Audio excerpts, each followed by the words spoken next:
Yeah. I've got the blinds down, but I think it's okay. I mean, your room is quite dark as well.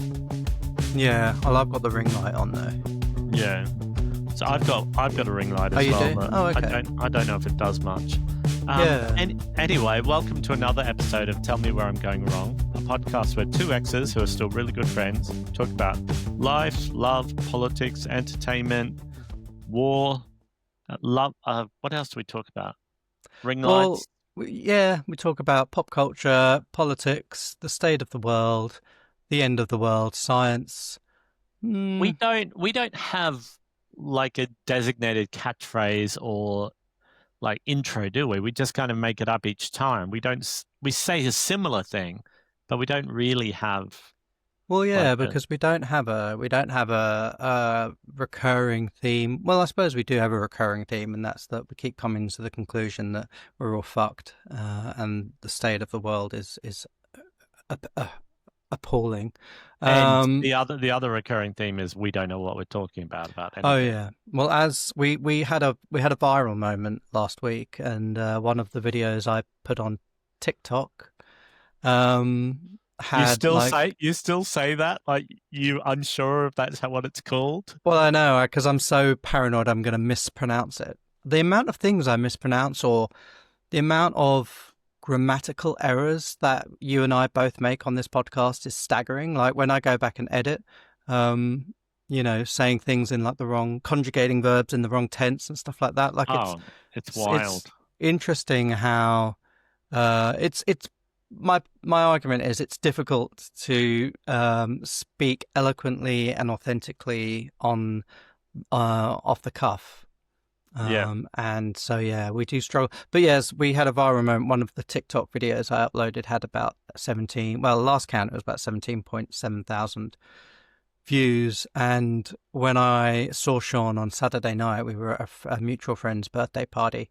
I showed him some of the lovely comments that we were receiving. Can you read some of them out? Oh God, really? I mean, I can just summarize, but like, the recurring theme. All right, I'm gonna pull it up now so I can. Well, one of the recurring themes is that we are idiots and we don't know what we're talking about, and I don't. Yeah. I'm not arguing with anyone about that. No, I'm not mad about that. But one of the other because the video that sort of went semi-viral. I mean, it sounds so ridiculous to say it, but one of the things we were talking about in that was comedy and whether comedians had gone too far, and particularly with racist tropes and stuff like that. And I mean, the majority of comments were like, "Oh, these guys have got no sense of humor." Mm-hmm. Or it's funny if you're laughing, that's fine. That's that sort of ilk. Like we were overthinking it. We were being too quote unquote woke. But there was one that just said, and I feel very attacked by this, and there was one that just said, "Well, the piercing says it all." So I don't know. What does it say? What does it say? People might not even notice your piercing. Like sometimes, it's not that evident, conspicuous, is it? Because it's. When did you get that piercing done? Oh, I don't know, 4 years ago maybe. It's when I was working in Camden Market, and it was a group of us we had a little vegan mini market, and there were 4 of us, I think, that went and got piercings after work. Yeah. Just because we were in Camden, and we got a discount at got trader discount at the tattoo and piercing store. So, what does the piercing mean to you? Like, why did you do it? What was the motivation? I always wanted to get an eyebrow piercing, and sorry, my voice is going. I always wanted to get an eyebrow piercing, and I don't know why I never did. But I used to have a nose piercing when I was younger, but that's more or less closed up now. But yeah, I always wanted an eyebrow piercing. And where did you first see an eyebrow piercing? What was the inspiration? God, I have no idea. Like I'm sure, I don't know if he still does, but I'm sure at one point Billy Joe Armstrong had eyebrow piercing, or plural eyebrow piercings. I don't know if he does still. Apparently, like a lot of people, the eyebrow piercing gets rejected. Yeah. Like your body just sort of pushes it out, and so you sometimes see people. I mean, you wouldn't notice it with me because my eyebrows are so light, but if people have dark eyebrows, sometimes they have like a line through it from where they Yeah. had a piercing. I I'm always just remember I always remember Jay from Five from Five, had yeah. one, and his was quite low down. That was very loud, whatever just happened there. That was me just hitting the mic boom with my cup.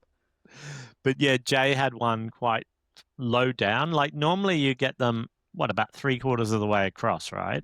Where people generally get I them. I don't know. I don't know. And you know, there's the whole I don't know urban myth around like if it's on which side it denotes which sexuality you are or some I've never shit like heard that that. about eyebrow rings. I've heard that about ear piercings.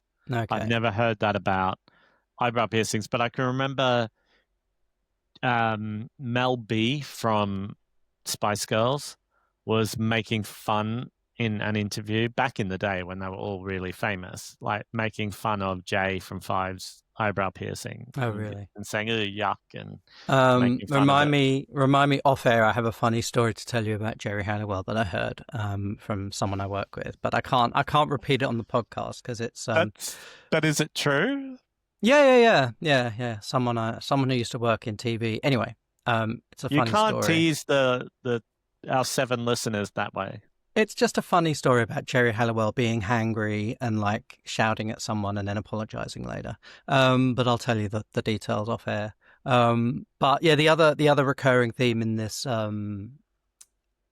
TikTok thread or TikTok comment section was along the lines of, "Oh, I bet you two are really fun at parties." Well, joke's on And them because we don't go to parties. well, exactly, and I avoid Not, parties. So not even fun enough to go to. Like we went to that party of you just on mentioned of our Saturday night, mutual yeah. friend. I am such a Grinch bar humbug that not even the minute I step in, like the minute I'm about to step in, I'm thinking about what time can I leave, and that's Well, I not a mean, that venue was, I mean, it was nice once you got to the separate private section for our friend for her birthday. But when I first got into like it was a rooftop bar, and when I Yeah. first walked in onto the rooftop, I just thought, oh my God, I am probably more than twice the age of everyone else here. And everyone was about 21. Everyone was off their head on who knows what substance.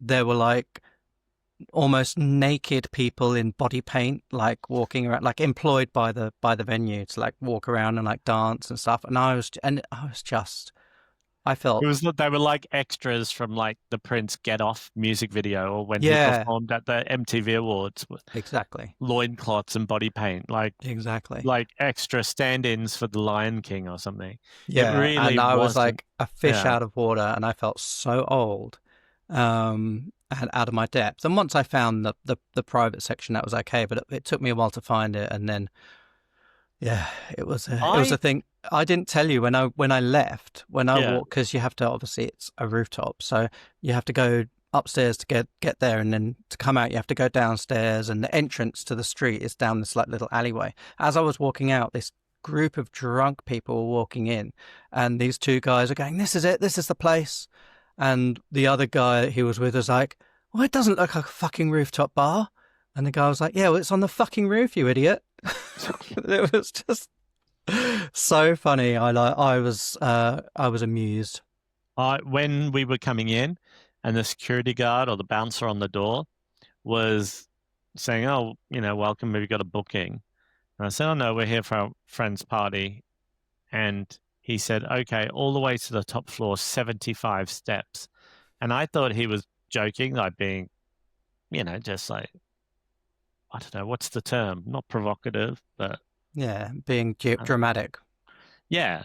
And it was so many steps to get to the roof. I thought I wasn't going to make it. And Well, I because it was came in with our friends Meryl and Mark was carrying a big cake. And I was like, I felt very sorry for him carrying this fucking huge cake up these 75 stairs.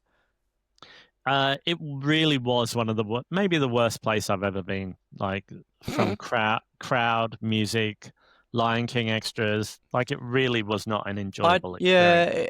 Yeah, I was okay once I got to the private part. I think one of the worst places I've ever been in London was the Notting Hill Arts Club. You remember we went there once and they had, I mean, it was so pretentious. Yeah. And I mean, just the name, Notting Hill Arts Club. I mean, fuck off. Like, how wanky is that? And they had like trainers, like sneakers, whatever you call them in other parts of the world, trainers in like framed glass cases and stuff. It was just all so pretentious and wanky.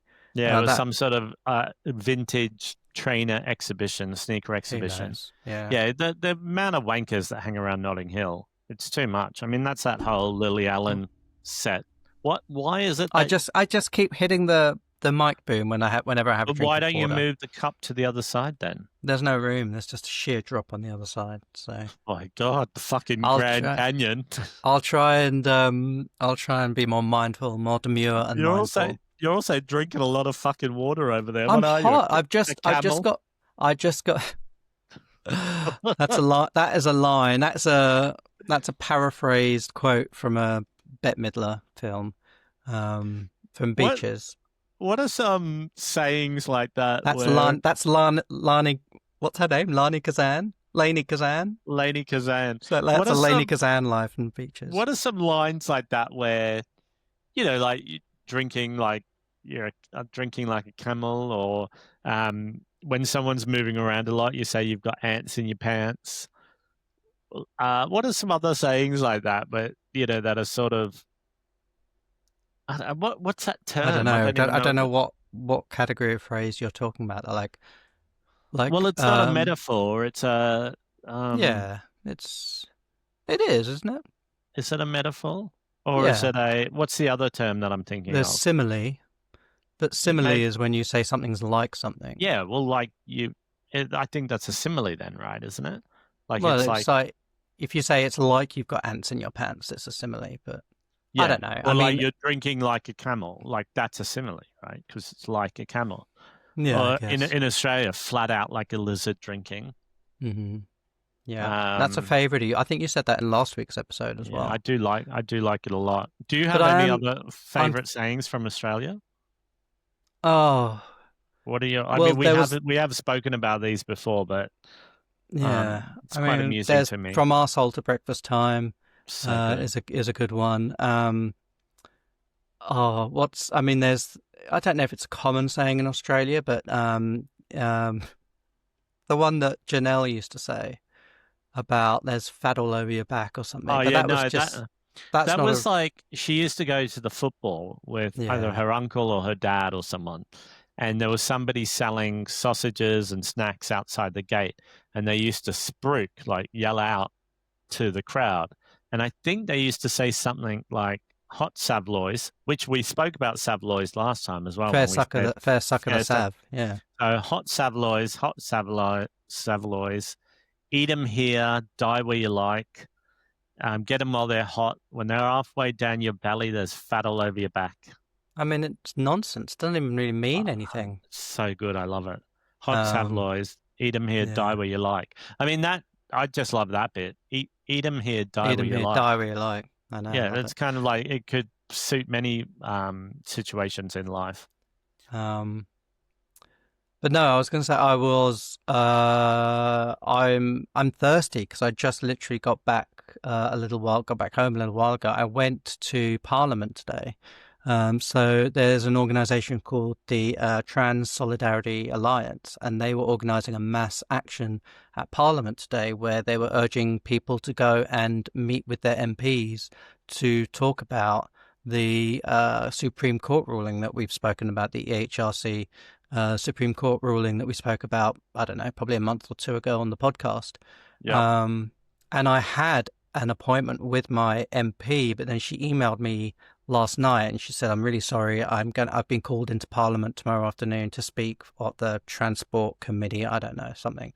So I won't be able to meet you." And so I thought I'll still go and write a note to to my MP and stuff like that, even though I'm not going to meet with her. But it took ages to get home. So, and it's quite hot and And what was the process glary. like when you went into Parliament? Like, where did you go? Well, no, I didn't actually get to go in because when I got there, I spoke to volunteers from the Trans Solidarity Alliance, and they said, well, if you don't have an appointment and you know that she's not going to be available, then it's preferable that you don't go in, because there are people who want to go in and either meet with their MP, or they've got a thing called is it green card? I think you green card your MP.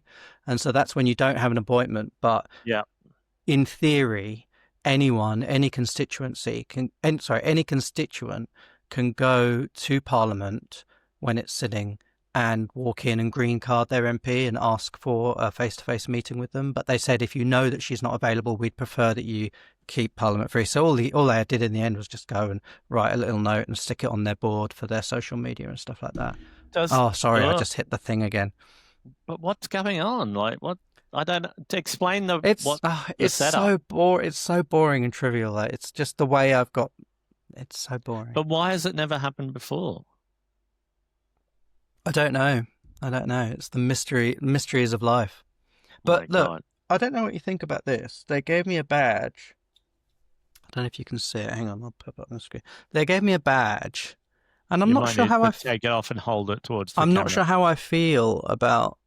It says maybe I'm trans, and I'm not sure how I feel about the messaging. Do you know what I mean? It's like, I don't care if someone thinks I'm trans. Like, that doesn't bother me at all. But is that an effective? I mean, I suppose it is, isn't it? Or is it?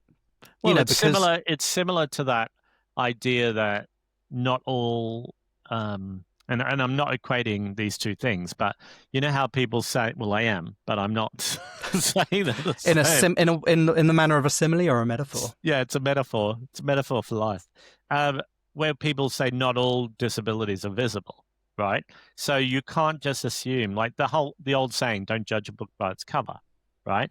So I had something similar the other day where I was around people who were talking a little bit negatively about Manjaro and tirzepatide and appetite suppressant medication.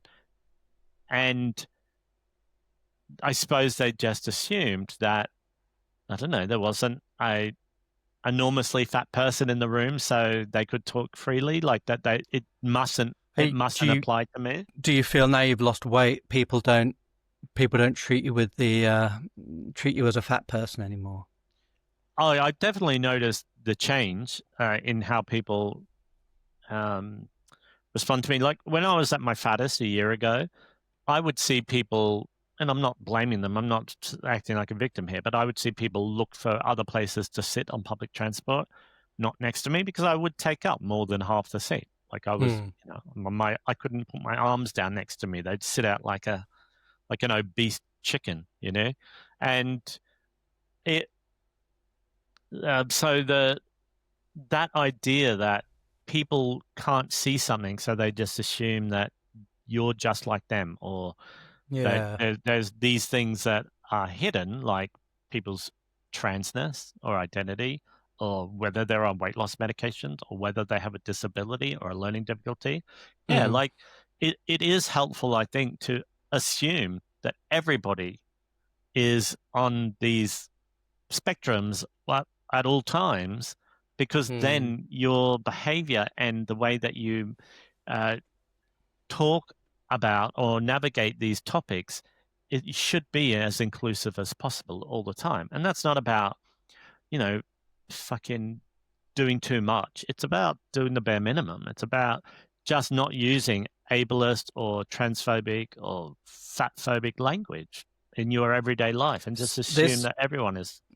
This goes back to what I was saying, I don't know, a month ago, about how I would make a terrible politician, because to me, it's like, I immediately think, well, you just shouldn't be using that language anyway, no matter whether someone around you may or may not be part of the, minority or whatever you're denigrating in your conversation. Like, don't be a fucking see you next Tuesday anyway. Like, just be a decent, inclusive, loving person at all times. Like, just because I might have a badge that says maybe I'm trans, like, you shouldn't be using transphobe. You know what I mean? And obviously, I know I'm talking in an ideal world scenario, but people, that I feel people should not be using transphobic language at any point, anywhere, anytime, anyway.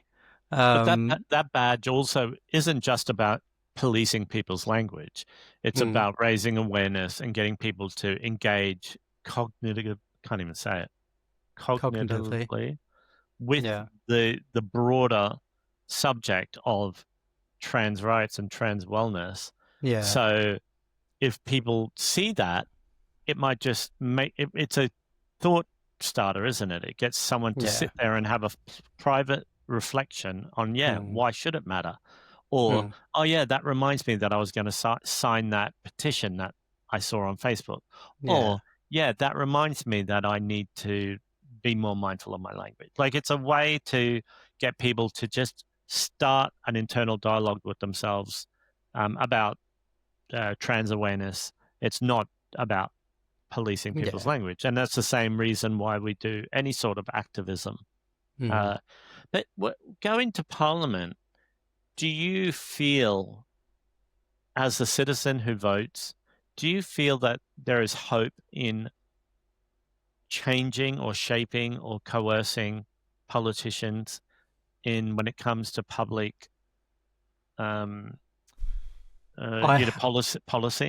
I have to believe that it can make a difference. I have to believe that having a conversation with someone could maybe open their eyes to other realities, although empirical evidence doesn't always support that. I was talking to a woman at on Parliament Square today as part of the Day of Action. I was talking to a woman there who works with an organisation called Not in Our Name, and it's a feminist women's group that is trans inclusive, and argues against people like For Women Scotland, who say that banning trans women from women's bathrooms is to protect women. And these are obviously the group is saying the group is called Not in Our Name because they're saying it's not. They don't adhere to that, or they don't ascribe to that. And one of them was telling me that they went and met with their MP face to face to talk about trans issues, and the MP was so dismissive and rude, and she had to hold it together so much to not just scream at him. And he was a Lib Dem, a Liberal Democrat MP, and the Lib Dems have quite a pro-trans party statement, and yet he was just towing those old lines about, well, it's about protecting women, and blah blah blah. But I don't know. My MP said, although she apologized and said although she can't meet with me today, she would like to schedule an online meeting next week, so hopefully we'll have a chance to talk to her and see what her, see how she responds and what her feelings and thoughts are around it. But my thoughts on the matter, on approaching any politicians to ask them to enact change, is that I don't trust humans enough to do the right thing, and that people are too guided by their own prejudices to actually do the right thing for the greater good, or even for minorities. So, that Lib Dem person you're referring to, I don't think they're putting themselves in the mind of what's the best thing to do, or what's the most correct or the most progressive or inclusive thing to do. They're being led by the prejudice that they've been socialized into believing. And that, to me, is a bad politician. Right? But we've said this on the podcast before, this is the flaw with democracy, isn't it? That you can't, if you exist as a politician in a democracy, you can't go against what the mainstream, or what is perceived as the mainstream opinion on something is, because that will lead to you not being voted in the next election.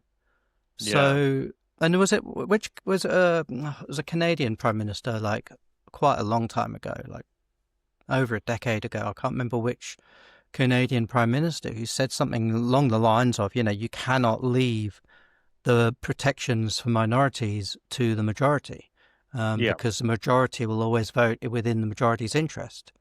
Yeah, and that's what I mean. Like you've got these populists, and we talked about populism in politics before, but you've got the majority of politicians in the mainstream now falling into that way of thinking that they have to stay in power no matter what. Yeah. Like there were politicians who would, to use a metaphor, would die on the sword of a good cause, that they would rather be voted out but die trying, Yeah. I think like like Bernie Sanders or Jeremy Corbyn, I think would be modern day examples of that, perhaps, who yeah, Bernie's don't. a bit weird. Like he's a bit like he's got some weird ideas, but Yeah, but he does tend to Jeremy stick to Corbyn, his ideas. He doesn't sort of change according to the yeah. political wind or whatever. So Um, yeah. but talking about progressive politics in the UK, I went to Brighton the other day, and that's usually been seen as a bit more of a progressive hub or community. But I think it's currently the council down there, like the local authority, is majority Labour. But I always thought Oh, that it used to be Greens. I thought it was green. Yeah, Yeah, I think it is Labour. Let me just have a look. I thought that was Caroline Lucas's seat, But but I could be wrong. is she even involved anymore? Or Oh, I don't know. Yeah, I think she just stepped back as co-leader. She's no longer co-leader. okay, she was the leader of the Green Party until 2018, and she was a member of Parliament for Brighton Pavilion. Okay. So she's not there anymore. So, yeah, it's Labour. I think it's Labour-led, Brighton and Hove. That's another thing. Right. We might have to explain to people listening that Brighton is a town on the south coast of Is it a town? Is it a city? I think it's a city. Well, now it's a city now that it's been amalgamated with Hove. So it didn't used to be. And in the 90s, they decided to amalgamate these two regions together. One is called Brighton and the other one is called Hove. And so now the new authority or the new city is called Brighton and Hove. But I mean, they're not really separate. When you walk from Brighton to Hove, I mean, it's just built continuous buildings. There's no clear, demarcation of where one ends and one begins. I mean, I'm sure there is, legally there's a demarcation, but, yeah, it's not like they were separate towns with countryside in between or anything. There's, they are. Culturally, I think a lot of people in Hove really identify as being from Hove, and Brighton Hovians. There's a catchphrase down there, Hove actually. Yeah. Because when people say, "Oh, you're from Brighton," people say, "Oh, no, I'm from Hove actually." So yeah, and so I think from people from Brighton, because it's the bigger city, they don't really care too much. They don't have that much of a identity crisis or feel threatened by what's around them, and they're just happy to subsume everything around it. Like, oh yeah, you're from this small town. Oh yeah, you're from Brighton.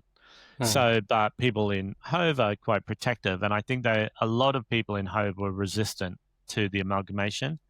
But do you know what year that it was amalgamated to be? No idea. No idea. Not even a guess of. Was there a prize? The glory. All right, I'll say 2007. You're 10 years out. It was 1997. Oh, well. And so Brighton it's about an hour and a half on the train south of London. And it bit less than that, isn't it? I think it's an hour and a half. But I mean, okay. If it was to go non-stop, it might be faster. But the train that I got back the other day certainly was an hour and a half, stopping at all these places in between. But it's a seaside town. And did it traditionally used to be back in the olden days where people from the city would go for their weekend getaways or their summer holidays. Yeah, it would be. It was. I used to have to do tours all the time when I worked with American students, and so we'd go on a coach, and the guide, the tour guide would tell us on the way down the history of Brighton. So I really should have a good potted history of Brighton in my brain. And I'm just trying to remember. I believe that it was made popular by King, one of the royals. I'm guessing King George. Um, and he used to go down and take in the airs because London, I mean, air pollution is bad in London today, but nothing compared to what it used to be. And obviously, in the days when people were burning coal and all sorts, there were all sorts of, industrial things going on in London. It was very, very polluted. And so people used to go down to the seaside to take in the air, take in the airs. Yeah. And so it was, I think it was King George who popularized Brighton because it was simply the closest place to London to get to the coast. And he built this very grand Indian style pavilion, just sort of near, not right on the coast, but near. So that's kind of the center of Brighton today. Yeah. It became a popular seaside getaway. It's kind of a bit tacky, isn't it? Like, very. Like a lot of seaside towns. So I went down there just for the day because, as I mentioned, Hill's sister is visiting from Mexico, and we're taking her around to all the glamorous locations like Paris for a start. Paris and Brighton and Hove. But we sort of wanted to give her that opportunity to see that side because it's such a unique, uniquely English or British way of celebrating the seaside because the beach is not really nice. It's not like what you would consider a beautiful sea vista. No. It's pebbles. I mean, where do those pebbles come from? Are they actually there? Are they put there? Yeah. Are they... Yeah. Like geologically, it's a really, it's a unique spot apparently because there are so few natural pebble beaches in the world. But yeah, it's not a picturesque beach or anything like that, really. So we went out on the pier, which is kind of like an old-fashioned British English seaside pier that has a fun fair on the end of it. And they have a games arcade, well, actually 2 games arcades out on the Brighton pier. And then they have roller coasters and my favorite thing, which is a haunted house / ghost train, which I absolutely love. And I made them go on it with me. But when we got there, it was only 2 riders per carriage. And so neither of them wanted to go on their own. Hill was too scared to go on it, so he had to go with his sister, and I went first on my own. And I wasn't scared of it, but I'm more scared of there actually being a real lunatic in there. So I find it really funny when the skeletons are screaming at you, or a witch pops out of a cupboard, or a big spider comes down. Spoiler alert if you want to go on the Haunted Mansion ride. But I kept thinking, this would be the perfect place to hang out if you were a right psychopath or serial killer. Like, this would be the best place. Because you could kill somebody in there. And if an empty carriage came out, the carnies would probably just forget how many people had gone in. So it would be the perfect place to go. But I love it so much. I love these tacky rides. But guess how much it costs to go on the ghost train? And you know how crummy it is as well, right? It's not a state of the art like going to Universal ghost train or something. Is it like £4 or something? £6 per person. Really? Yeah. To go on that ride. Extortionate. But Brighton is an extreme, because it's on the bottom of the country. It always gets extreme weather, doesn't it? So it's often quite blustery down there. And when I came back, my face was like a beetroot red from, I don't think from the sun, from the wind. Windburn, yeah. I had windburn, like all over my face was just bright red, and everybody going back on the train had these bright fire engine red faces, except Hill and Gloria.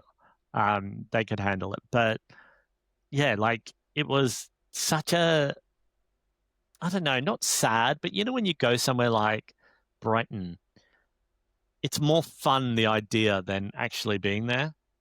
Yeah, Don't you I, think? yeah, I find almost all seaside towns a really odd mixture, and in the UK, I'm talking about a really odd mixture of sort of quaint, nostalgic kind. I don't know, nostalgic for what? I'm not sure. Like, I don't know. There's just Roy, nostalgic for Roy Chubby Brown. yeah, yeah. But just there's a sad, melancholy, nostalgic feeling, um, which I enjoy in some ways. But then there's also like this really seedy side of it where it's just a lot of like um, I don't want to use the term chav, but that kind of. So don't. Well, no, but like it's like it's a shorthand, isn't it? It's a lazy shorthand way of saying lots of young, rowdy people, often drunk, often being quite antisocial, loads of sort of hen parties and stag do's. Um, just yeah, it kind of it just it brings out like the worst in society in some ways. And there's And being such anti-fun people as TikTok commenters have labeled us. I don't like to see people having fun. It's horrible. You sitting in the corner scowling through your eyebrow ring. But we walked past, there's the part of the city called Kemp Town, which is, I suppose, like the gay LGBT part of town. Yeah. Because we went there. Well, I was invited in by Purezza, the vegan pizza chain. Yeah. So, That's where they started. they've got the one there in, I don't think it's the original location. They might have moved to a different location. No, but like in Brighton, that's where they so started. they've got one in Brighton, they've got one in Camden, they've got one in Manchester. They used to have one in Bristol, but it's not there. But they invited me down to try this new menu item. It had tempeh on pizza. If anyone is interested, and you might not be, but you can look on my Instagram or TikTok to see the video from the trip. But we were walking around the sort of the queer area, and there was one of the gay pubs on the beachfront, on the seafront. I won't call it beachfront because they're not really a beach, but on the seafront, had a sign up on the door saying no hens parties or no, I don't know. Yeah, maybe, but it was basically like no groups of straight women who, because you get a lot of the queer bars who feel harassed by those sorts of groups. But I enjoyed taking Gloria down there, but I thought I might never come here again. Like I might never go to Brighton again. I don't know what the attraction is really. And how was the tempeh on the pizza? Lovely. Really? Lovely. Was it sort of like a bacon style, like a smoky tempeh? No, it was like sort of crumbles of it. And it was how do you say it? Gochujang? Gochujang? Yeah, gochujang, the Korean chili paste. Yeah. So it was, so it had like some shredded spring onions. It had tempeh. Oh, that sounds lovely. And it was very good.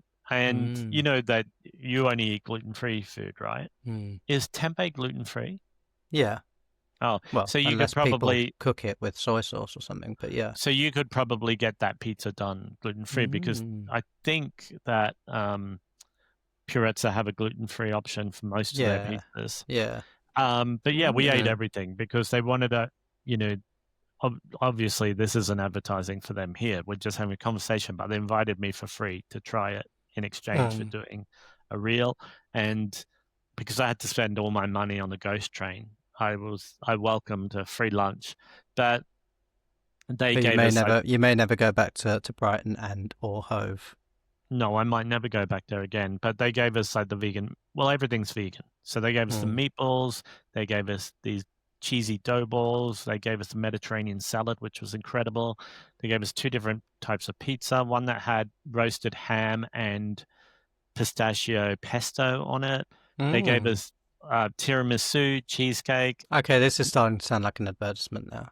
Yeah. Well, anyway, it was very good. I couldn't eat much of it, but I felt quite What full quite what did quickly. Gloria think of Brighton or the English seaside? Like, what was her take on it?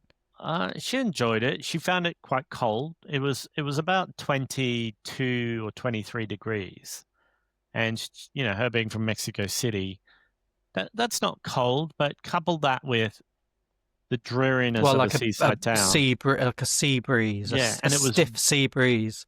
oh mate, it was Speaking more of than, seeking a breeze, I need to put some lip balm on because my lips are also really chapped from like the. It's really glary today.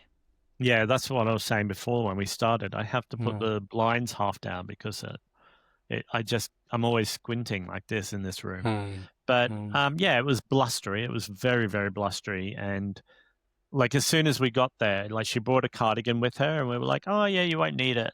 As soon as we stepped off the train, she was like, "Oh, give me that cardigan. I need to put the Mm. cardigan on." But yeah, it is that sort of vibe, isn't it? Where there's people drinking in the street, or people Well, it's look a bit even like, go on. well, people who look like they've sort of dropped out of life a little bit, Well, I was just going to say, like, even when we went, this was, I don't know how many years ago now, maybe 10 years ago, you and I went on a holiday once, didn't we, to the Florida Keys? Hmm. And that obviously it's a very different setting because I mean the Florida Keys are practically in the Caribbean. Yeah, They're very tropical, like beautiful turquoise seas, and it's just lush palm trees everywhere. It's just very picturesque. But even there, you got that sense of this is like the end of the world kind of yeah, people who've like dropped out from society have gone there and they can go no further, and it's yeah. just it has that real vibe to it. And I think And places like Brighton, like there aren't as many opportunities. mm, So, there isn't as much industry or business to employ people. So you might have higher rates. I mean, this is anecdotal, but you might have higher rates of unemployment. And obviously the NHS is in a complete state. So if there are people who have like health needs or mental health needs, they're more likely to be getting untreated or mm. unsupported now, and it's I just towns like that, like Blackpool, and what other some other towns around like well, like Blackpool, Brighton. Southend, Littlehampton, but I think Brighton is quite widely documented. Although again, I don't really have the actual facts to back it up, but I think it's quite widely commonly accepted or understood that Brighton does have a much higher incident of drug abuse, alcoholism, people with no fixed address. Yeah, And I mean, again, I suppose anecdotally, but like I know two households that moved from West London, from Ealing to Hove, and both of them said that Hove was the noisiest place they ever lived. yeah, Because and I would go down and stay the night sometimes with them, and yeah, I mean, in the middle of the night there'd be like people screaming, throwing bottles, smashing bottles in the street and stuff like that. And I suppose when you lived in Soho, you would have had that. yeah. Um, But I found that there was more of that vibe in Brighton. yeah, The times that I've been there at night time, I yeah, find there's more of that than there's definitely more people in Soho. It's busier, but I mm, just find it like it feels like it's about to kick off. It feels like what it feels like in Blackpool. It feels yeah, like there's always yeah, about something about to kick off or a fight to start or yeah, someone's going to challenge you on something. That's what it yeah, feels like.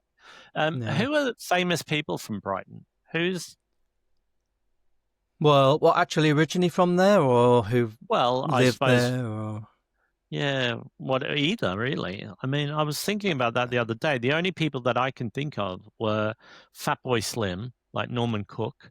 He's quite a famous Brightonian, isn't he? Brightonian, yeah, He used to yeah. run those dance parties or something on the beach, and then of course he was married to Zoe Ball, so I think she lived there for a while. Yeah, Um, and there's a row of houses. It's not really in Brighton, it's more sort of Shoreham, but there's a row, they call it Millionaires Row, and it's a row of big houses right on the beach, and they have a strip of private beach as well. And I think they had a house there, maybe they still do. I think Adele had a house there at one point as well. Um, I don't know I don't why know. anyone who had millions of pounds, and I don't mean to talk shit about the place completely, but I don't know why anyone would live there. No, I know. Like, I mean, yeah, if you had that sort of wealth, I didn't really understand why people would go there, you well, know. do you know who did move to Brighton? Who is incredibly wealthy and famous and lived there for 10 years? Is Kate Blanchett. Oh, really? Like, Okay. yeah, like, she's originally from, I think, Melbourne or somewhere in Australia. She's known as an Australian actor. Hmm. But her and her husband or her partner moved to Brighton and had a house there for 10 years. And then they moved. What's that? I was gonna say, speaking of Melbourne, I just thought, yeah, St Kilda in Melbourne has a very similar vibe as well. Oh, You yeah, know, yeah, that for sure. seaside sort of derelict seaside town. Yeah. And similarly, where I grew up in, Redcliffe, it's not as exciting or cosmopolitan as these places we're naming, but it had that Hmm. kind of dropout vibe to it. There's something about water and seaside towns that attract that type of person or What's that? cultivate. What's that Paul Kelly line? Where the beach needs reconstruction, where the palm trees have it hard. When he's Oh, talking okay. about St Kilda. Yeah. Yeah, yeah. But anyway, Kate Oh Blanchett yeah. Back to moved. Kate. She, after living in Brighton for 10 years, she moved back to Australia, back to Melbourne, I think. And then after a few years of living back in Melbourne, she moved back, not to, this is so bizarre, not to Brighton, but to Crowborough. Do you Where's know, that? it's like in East Sussex. And it's just like this posh village of about 20,000 people. Ah. And she apparently lives there now. And I'm like, what a weird place to move to. Like, I can understand Brighton to an extent because it's somewhat of a city and there are things and there are trains to London. But Crowborough, I mean, it is just like, I don't even know how you could be a, multi-millionaire, world famous entertainer and move to a small village in East Sussex. Like, what's that about? Well, you got to live somewhere, I suppose. And Anyway, LA is much less attractive these days after the whole, well, the fire incident, but then also with the state of US politics as well. It's yeah. less attractive. A lot of US celebs are moving to the UK. Apparently, Ellen DeGeneres and Portia de Rossi have moved to the Cotswolds, and I'm sure there are Didn't Ro- plenty of.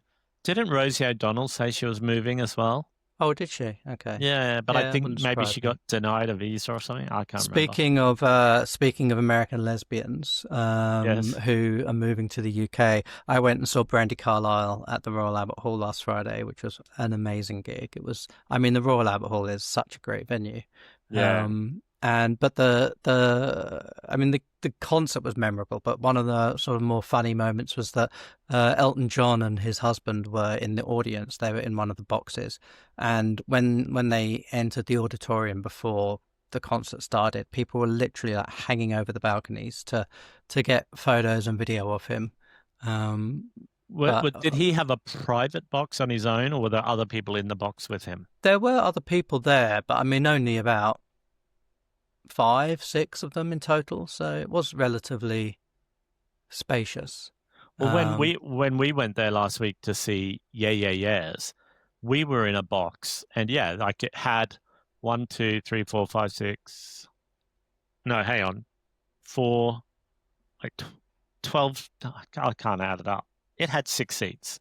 Oh my okay, God, I could, no, more than that. It had, oh my God, what's 6 twos? 6 times 2. 12. Yeah, it had 12 seats in it. Yeah, three rows of 4. But when I went to the Royal Albert Hall, I was trying to remember the last time I had been there, and I think, I mean, you and I and Anna, our friend Anna slash Sue, we had tickets to go and see Lady Gaga and Tony Bennett. Bennett, Yeah. and we were literally walking up the street to the venue, and then we saw hordes of like very sad looking people walking away from the venue. We found out that the gig had been cancelled because Tony Bennett wasn't well. And but yeah, prior to that Brandi Carlile concert, the last gig or the last time I think I went to the Albert Hall was for Cyndi Lauper in 1997. Didn't I you see can't. Didn't you see Gene there at I one point? did, but I think that was 1996 or something around Okay. that period. But Well, yeah, no, I think the only time I've been there was, I think before Yeah Yeah Yeahs, was I saw Idina Menzel mm, in concert there, which was mm. fun. Yeah, it's a But lovely it venue, really so lovely venue, beautiful, and and the I'm sound is seeing great. sounds amazing. I'm seeing Suzanne Vega there in I think it's October this year, maybe November. Once again, I've spent all my money on the ghost train at Brighton Pier, so I can't go there Yeah. because I'm Vega. And I also, Public Enemy are performing at the Royal Albert Hall as Oh, well, really? and I Wow. wanted to do that, but God, is that it's this like, year? yeah, like how much are Mm, concert tickets? You know, it's just too much money. I know, I know, I I mean, I don't know. begrudge artists. How much were the Yeah Yeah Yeah tickets? Do you remember? I don't know. The Brandy one was £65, which I thought was pretty reasonable, and she had like a lot of people on stage with her. So Yeah, it's tough. I don't know. It's tough, isn't it?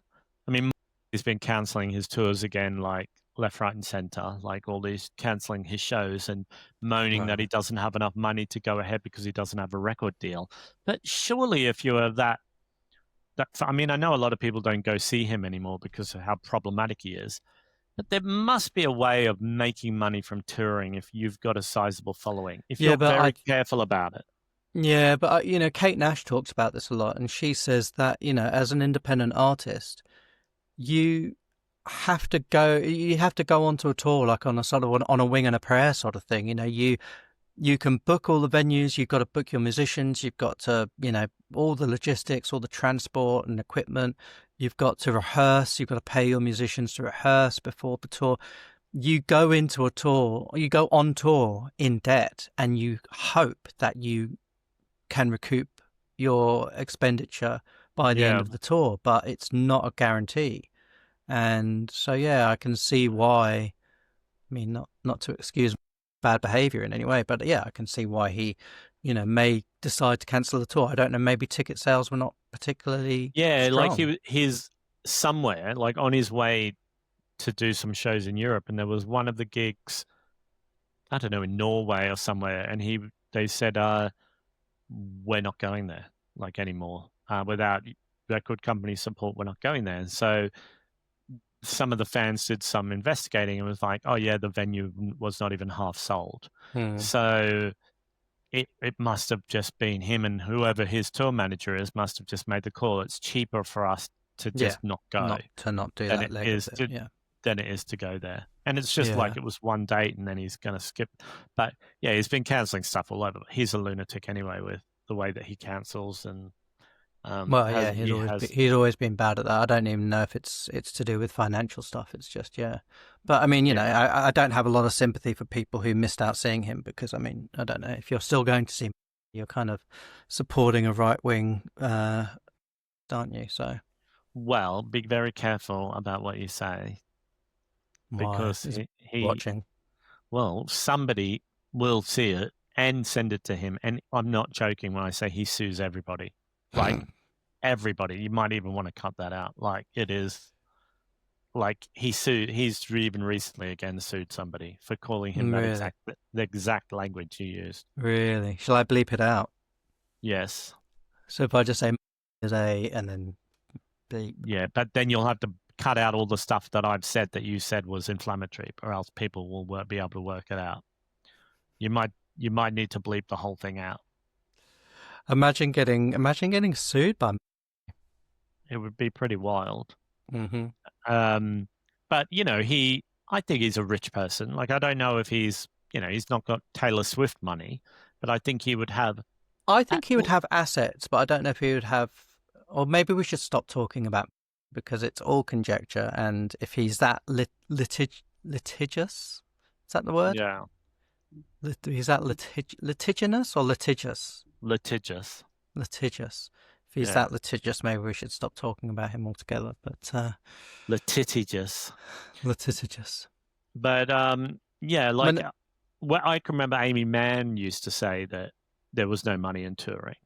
and I couldn't sort of get my head around it. But imagine how much it would cost to put a gig on, like in London. Imagine if you did somewhere like Coco or the Kentish Town Forum, how much that would cost to put that on. Oh yeah, and then depending on the artist, but yeah, like some artists need to pay their band. I mean, Melissa Etheridge, who I saw the other week, she was just on her own on stage. She had to pay a guitar tech to go around with her, and tour with her. But that's it, But yeah, imagine if you then got to like pay the salaries of, I don't know, 5 band members. But then it wouldn't just be 5 band members you'd be paying. Yeah, you'd also be paying some roadies. You'd also be paying guitar tech. You'd also maybe want your own sound person on the desk. Yeah. 1 or 2 of them. You would also have a lighting person. Yeah, a tour manager. People. Yeah. And then you might have like PR or marketing people or person with you, at least for part of it. And it's sad because I remember when streaming or MP3 digital, I suppose, the digitalization of music started, artists are saying, oh, well, you can't really make money from music sales anymore. You can only make money from touring. And now it's become, well, you can't make money from streaming. You can't make money from touring. The only way of really making money is if you hopefully can get a song on a TV show or in a film, and get money from that. But yeah, it's not an easy industry to make money in. Well, you've proven them wrong, haven't you? Making money from streaming. How much was your last? Look at me. Your last check. Look at me dripping in this luxury from my £7 of Spotify money, which I haven't even seen yet. I haven't even received how much it yet. You've got £7. Yeah. But that's I haven't even actually received that yet. But I can see that's what I'm due. But they probably take 5 fucking years to pay me or something. So, are you to quote again? Are you? I'm not going to enter into any more discussions on the advice of my lawyer. On the advice of your legal counsel, which also happens to be me. No, it's Elle Woods from Legally Blonde. No, it's Chutney. It's Chutney from Legally Blonde. My God, was she? She wasn't a lawyer though. No, that's true. So you don't want Chutney. It was Elle Woods. It was Elle Woods. And Chutney also didn't know how to lie convincingly in court, so you don't want that help. That's true. I saw an interview with Alicia Silverstone from a few days ago with the cast of Clueless. Oh, really? And it was so funny seeing how old everybody looks. Was Stacey Dash there? No, Stacey Dash was not there. But it was very sweet seeing them all talk. And Amy Heckerling, the director? Yeah, she was there as well. And it was very sweet seeing them all talk. But yeah, just mentioning Elle Wood just reminded me that I saw that. Mm-hmm. What was because Elle Wood was Reese Witherspoon in Legally Blonde, right? Mm-hmm. But Alicia Silverstone's character, Cher Horowitz, her dad was a lawyer, but was she going to be a lawyer? I can't remember. I can't remember. She was her stepbrother, Josh. Yeah. He was working for the law firm or interning for the law firm. Anyway, whatever. Training. This is not a Clueless Stan podcast, but it isn't an anything podcast. There's no clear. It's everything. Direction. It's everything everywhere all at once. So, talking of movies, you said that you're interested in going and seeing Jurassic World. I'm so ashamed to admit it, but yes, because I suppose for those of you who have not watched or listened to, we had an episode, I don't know, 6 months ago maybe, about Jurassic World, and what a horrific piece of shit it is as a film. But there is still something about that franchise, and I think it's just the original film, Jurassic Park, was such a great film in many ways.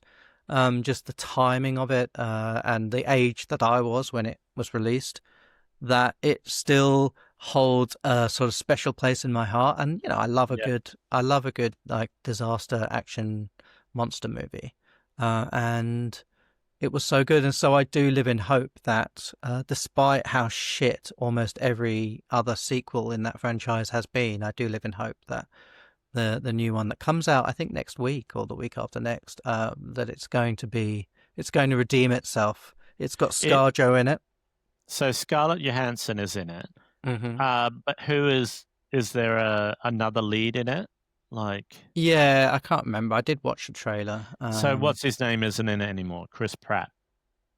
No, well, not that I'm aware of. No. Unless he's Yeah, like a surprise yeah, like a cameo or something. cameo pop up. Yeah. But Um. why? What? Scarlett Johansson is such a bizarre person to me. Like she was in that movie with Thora Birch and Steve Buscemi, Ghost World. Ghost World, right? Mm. And it's kind of funny that that story arc of hers in that, where her and Thora Birch's character were like the outsiders, but then she sort of started to become cool and more mainstream, and they stopped being friends anymore, and she got a job at the Gap or something, and Mm. it's kind of like her life has It done was the a same. predictive, yeah. Yeah, like she became like the most, not sellout, but the most commodifiable type of movie star that you Mm. could have after starting in that sort of indie vibe movie, and that her storyline being about like, oh, should I stay friends with this person or do I want to be more mainstream and cool?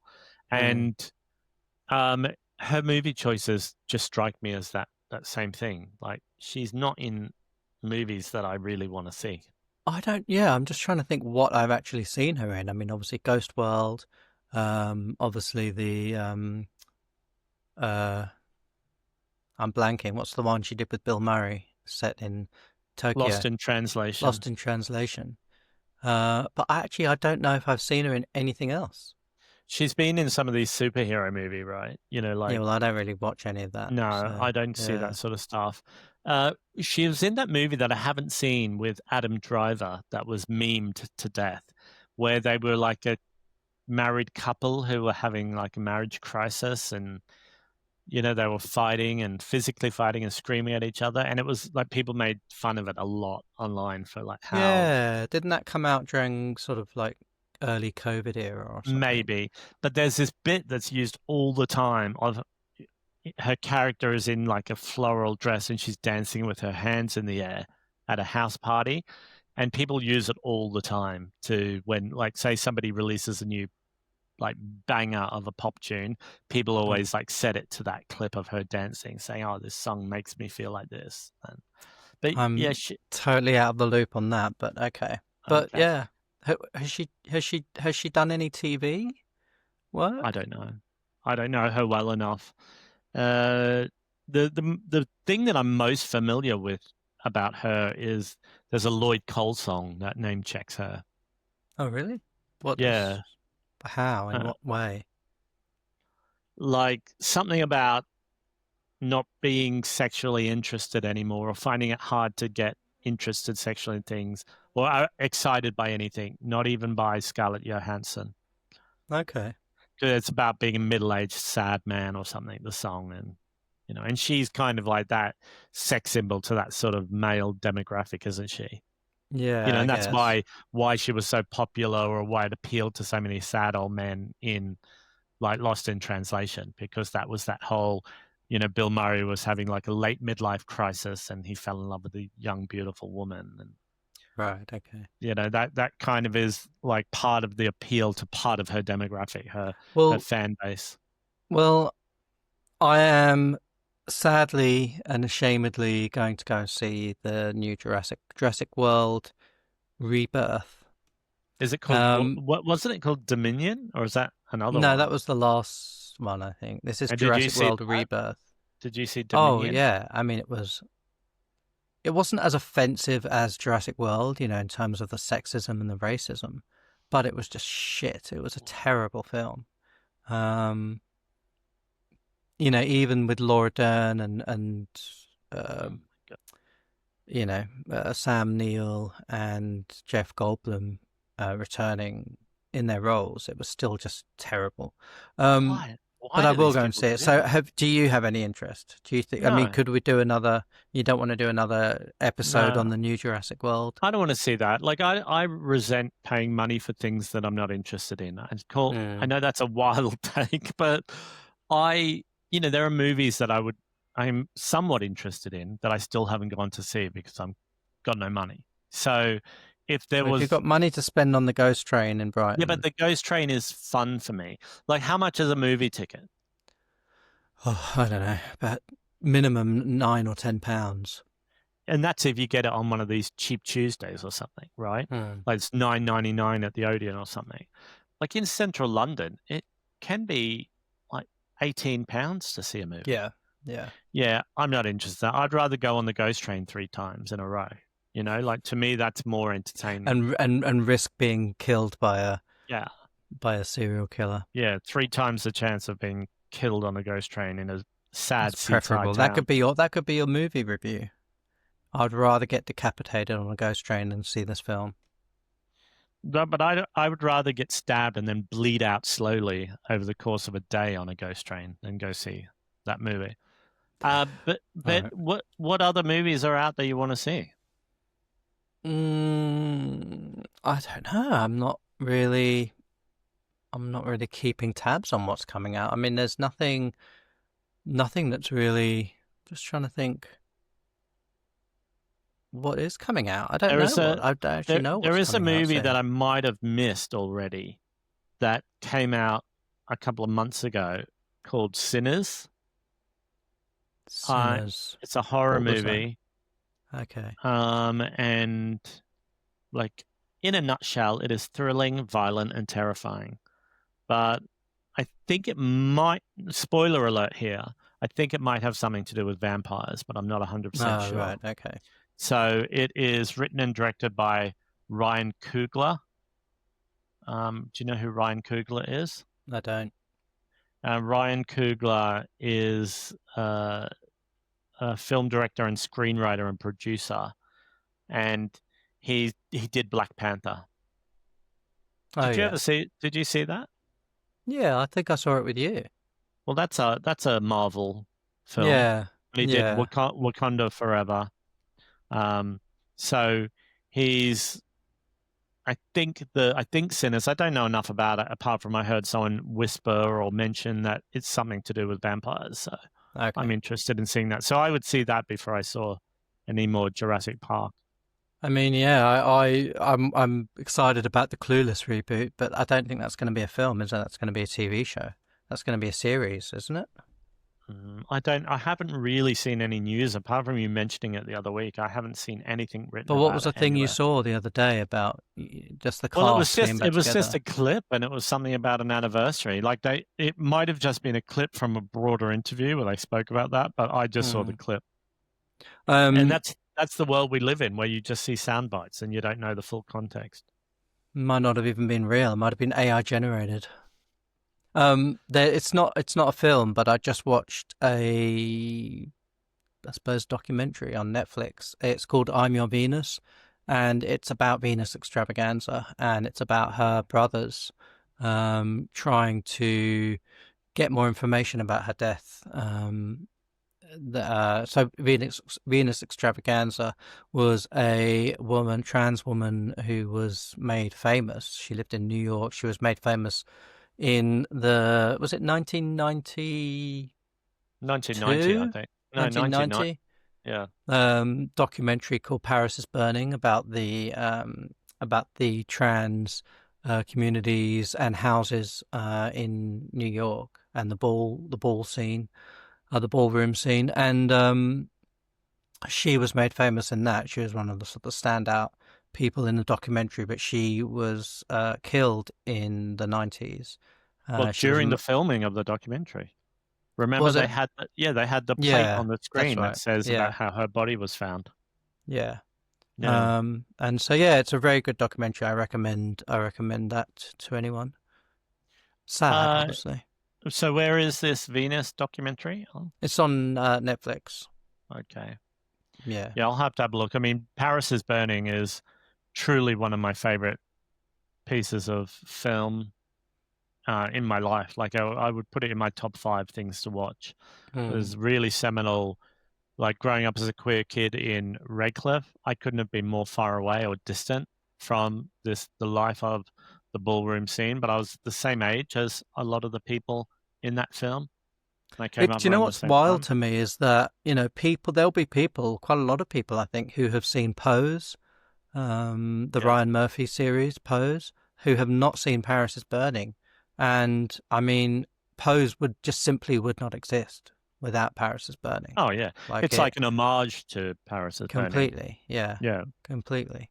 So yeah, like it's definitely worth seeking out. I don't know how widely available it is or isn't, but if you can find it, it may be on YouTube. I don't know. Oh yeah, it's normally hanging around on YouTube, but everything, the legacy of that documentary and all of the quotes from the people in it are so pervasive in the queer community and beyond. Mm. Even like RuPaul, he still releases music and obviously has Drag Race, and they're always quoting, where Yeah. they segment on Drag Race called "Reading is Fundamental," where Mm. it's a reading challenge where they Well, I all mean, have to read. RuPaul directly quoted Venus Extravaganza on is it Supermodel, his track where he says touch their skin. No, that Um, looking good, feeling oh, gorgeous. looking good, feeling gorgeous. Yeah, yeah. Yeah, He quotes Venus Extravaganza. yeah, Yeah, it was a very seminal piece of documentary. yeah. Anyway, Right. Well, we should wrap up. Do you have any last quotes? Maybe a Dorian Corey quote or something like that. Or we can actually let's talk about where people can find out more first. So we've got our podcast available on YouTube, Spotify, on Apple Podcasts, on several other podcast streaming apps. And you can find out more about me on Instagram, mostly Josh and the Jump Starts. Sean and I run a monthly queer open mic here in London at the Cock Tavern. It's always on the last Sunday of every month. So do check that out. What about you, Sean? Where can people find you? you can follow me. You can go to my blog, fatgayvegan.com. You can follow me on Instagram or TikTok at fatgayvegan. And yeah, that's basically everything gets posted on the blog or on Instagram. So you can follow me there. All right. And until then, any last quotes for a Dorian Corey quote or anything like that, Sean? Yeah, well, Dorian Corey, if you shoot an arrow and it goes real high, hooray for you. All right, folks. We'll be back in your feeds next week. Until then, take care. Bye.